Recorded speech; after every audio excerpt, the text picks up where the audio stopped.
Yo, magandang hapon mga bossing. Bago ang lahat, bale shoutout muna sa t-shirt ko suot ito. Bale, Punky Monkey. Yan, shoutout sa tropa nating Slap Army. Nagbigay niya si M. Si Kuya M. Yan, si Erning Bakal alias Erning Bakal. Sa kanya galing ang shirt na yan. Pag gusto nyo may score ng ganyang t-shirt, PM nyo lang ako, no? Para sabihin ko sa kanya. At balik tayo dito. Bali ngayon is may tatatuan ulit tayo, no, mga bossing. Ang client natin is from Satwa. Bali half sleeve po ito, no? At susunduin na natin siya sa metro. At ito na nga si bossing. Nakita ko na siya. Yan si bossing. Galing pang Satwa yan. Pumunta dito. Bali yung design niya is gusto niyang ipa-cover up pala to muna. Gusto niya ipa-cover up. Alam niyo na yan mga bossing. Pag ganyan, bakas ng kahapon yan. Kaya papa-cover up talaga yan. Bali, inahitan ko muna siya dito mga boss. At bago namin simulan ng aming session, yan, tinanggal muna ng balahibo ng hampas lupa yung balahibo ni bossing. Yan, ahit-ahit muna para malinis siya, no? Hindi tamaan ng karayom yung mga balahibo niya. At ito na nga, bali ilalapat ko na yung stencil dyan. After nyan, nililinis muna natin siya. Yan, nilapat ko na nga, nilagyan na natin ng stencil solution. At ang design dito ni bossing is bali rose, colored rose na may clock siya sa ibabaw, no? Bali ako rin pala yung pumili ng design niya dito. Yan, at kinapit ko na yung stencil para masukat na natin siya ng ayos. At ito na nga po, no? Bali nag-start na yung hampas lupa dito, yan, no? Tahimik na naman yung hampas lupa. Talagang seryoso na naman siya sa paghagod niya. Yan, dahan-dahan lang po. Bali ang bolts natin dito is 5 volts lang. At ang gamit ko pong pang karayom is 15RM po round magnum. MO cartridge pa rin po lagi yung ginagamit natin, no? Napaka solid ng karayom na yan. Napakatalas. Pag gusto nyo miscore dyan, message nyo lang si Boss Axel, no? O kaya ako, para pwede natin sabihin kay Boss Axel yung mga natin, gusto nyong mga item na wala kulang sa inyo, no?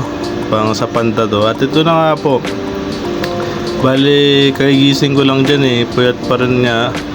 Ang aga din natin bali tinanghali na ako ng gising kasi nung gabi kakatapos ko lang din gumawa ng half sleeve, no? Medyo malaki rin yung project natin. Kaya ayan, ito na nga, dahan-dahan lang, shading na tayo sa bandang gilid.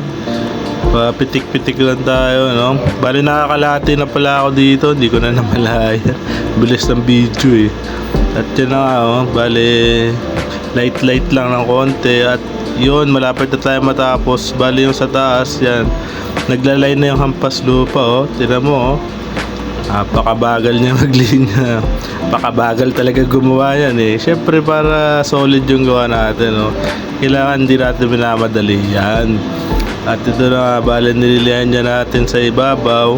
Palain-line lang tayo ng mga parang gear yan, sa ibabaw niya. Bali yun yung pinang-cover natin sa niya, eye portrait niya before. Yan, gusto niyo talagang matakpan na yan kasi nga alam niyo na yung bakas ng kahapon is para makalimutan na, di ba?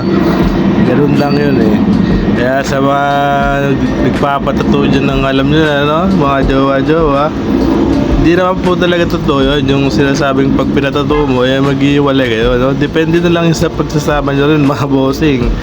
Kasi wala namang kadalaman talaga yung tattoo, no? Bale, ito na nga. At natapos na natin siya. Winight ko na. Ang ginamit ko pala sa white is 5RL po ang ginamit nating pang white dyan. Bale, tatlong nila ginamit ko dyan, 7RL, 5RL at saka po 15RM po. At ito na nga, binula-bula na ng hampas lupa. Yun, linisin mo na yan. Bilisan mo naman na. Hagudin mo na at naiinip na yung manonood. Ang dami mo na naman cheche burueche sa buhay, ayaw mo pang hagudin, At yun, hinagod na nga ng hampas lupa. Daan-daan pa. Akala mo naman talaga. At yan, nakita nyo na, bali Kaya nang humusga mga bossing ha, kung ano naging resulta ng tattoo ni sir. Bale, inabot tayo dyan ng 7 oras sa paggawa niyan. Medyo madetalye rin kasi siya at marami talaga mga shading, no. Kaya talagang pinulido natin para maganda naman yung kalabasan kahit pa paano. At ito na nga, bali, kaya ng bahala, no? Kung paano naging resulta ng tattoo ni sir, yan lang yung nakayanan ng hampas lupa, alam nyo na. At ito na nga, pinunas-punasan ko na, yan, no? Yan yung tattoo ni sir, oh. Yun, colored dyan na rose. Bali, ako na rin sa kanya, suggest ng colored na rose kasi maputi naman si boss. Ito na nga po ang finished product ng ating tattoo. Yun lamang po, maraming salamat mga bossing.